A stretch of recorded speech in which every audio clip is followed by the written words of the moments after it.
السلام عليكم ومرحبا بكم في فيديو جديد. نتمنى تكونوا بخير.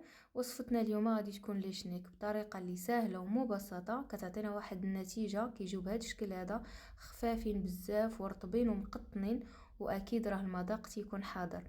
فنبداو على بركه الله في الفيديو. فغادي نحتاج 500 غرام ديال الطحين، معلقه كبيره ديال الخميره ديال الخبز، معلقه صغيره ديال الخميره ديال الحلوى اللي هي تقريبا نص ديال ساشي من الفاني، وكاس لاروب ديال السكر، معلقه كبيره ديال الزبده، ونص كاس ديال الزيت.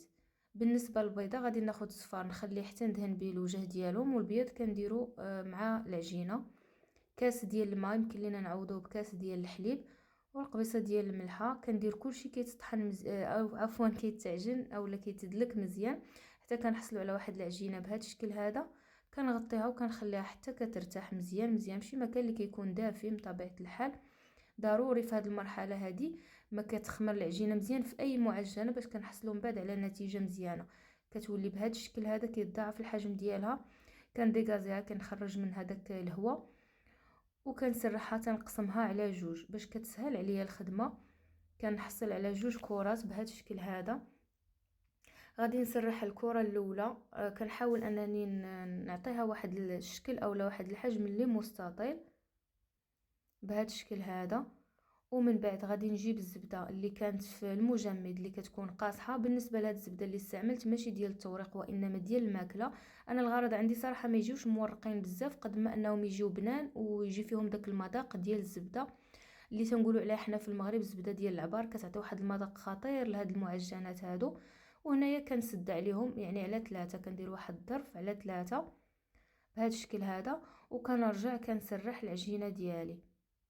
هي كيف قلت لكم واخا هاد الزبده هذه ديال الماكله، ولكن كتعطينا واحد التوريق لداخل. صافي كنسرح بهذا الشكل هذا باش كنحصل على واحد المستطيل اللي نوعا ما خصو يكون مقد باش ما كنحصلوش على دوك الزوائد في الاخر. صافي من بعد غادي نتنيه على 3 حتى هو. كل مره كنقلب العجينه كنحاول انني نقادها باش في الاخير ما كنضيعش بزاف ديال العجينه في داكشي اللي تيكون هكا معوج في الجناب او لا ما مقادش. صافي غادي نتنيها على واحد الظرف اللي على 3. كنغطيها بالبلاستيك وخليتها في الثلاجه حتى كترتاح شويه وديك الزبده كتجمع لداخل مزيان مزيان. يمكن لكم كاع تخليوها تبات تخليوها في المجمد ماشي مشكل. صافي من بعد ما غادي نبدا نخدم بها كنجيبها كنحيد على داك البلاستيك وكنسرحها. وهنايا كنحاول مره اخرى نعطيها شكل اللي مستطيل ومقاد باش ما كنضيعش العجينه ديالي بزاف. صافي بهذا الشكل هذا كنسرحها كنحصل على واحد السمك اللي بهذا القياس.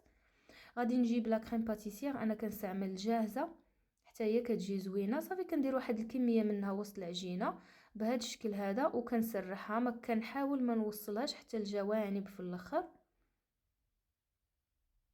كتساعدوا هكا بهاد السباتول هذه. هانتوما الكريمه في الاول كتبان لكم مكوره ولكن لا، راها غير كانت مجموعه. من بعد غادي نزيد الزبيب اولا العنب المجفف. هاد الكحل هذا كيجي زوين كيعطي منظر ومذاق يعني لذيذ لهاد لي شنيك. تقدروا ديروا الشكلاط حتى والحبيبات ديال الشكلاط هما تيجيو زوينين، ولكن صراحه انا كنفضلها هكا. وهنايا كنبدا كنتني في العجينه ديالي بهذا الشكل هذا حتى كنوصل للاخر وكنقرص شويه العجينه من الجناب. كل شيء موضح في الفيديو. كندورها هكا شويه غير باش كتقاد، ما كنضغطش عليها بزاف باش ما كتخرجش لي ديك الكريمه من الجن. غادي نجيب الخيط باش غادي نقطعها. كنخشي الخيط من التحت وكنحزمو بحال اللي كنبغي ندير واحد العقده. صافي وكتقطع العجينه بهذا الشكل هذا. بالنسبه للحجم ولا الكبر ديالهم فراه على حسب الرغبه ديالكم نتوما وقداش بغيتوهم. صافي كتجي بهذا الشكل هذا. كنحطوها في اللاطه على جنب وكنكمل حتى تنكمل العجينه عندي. وراه عندي جوج ديال هكا الاعمده ولا اشرطه. المهم كنستف كل شيء في اللاطه بهذا الشكل هذا. كنخليو هاد العجينه ديالنا كتخمر حتى كيتضاعف الحجم ديالهم بهذا الشكل هذا. من بعد داك الصفار ديال البيضه اللي خليت في الاول غادي نزيد عليه الحليب وكندهن ليهم الوجه ديالهم. والفران تيكون سخون، ومن بني كندخلهم كنخليه على 180 درجه.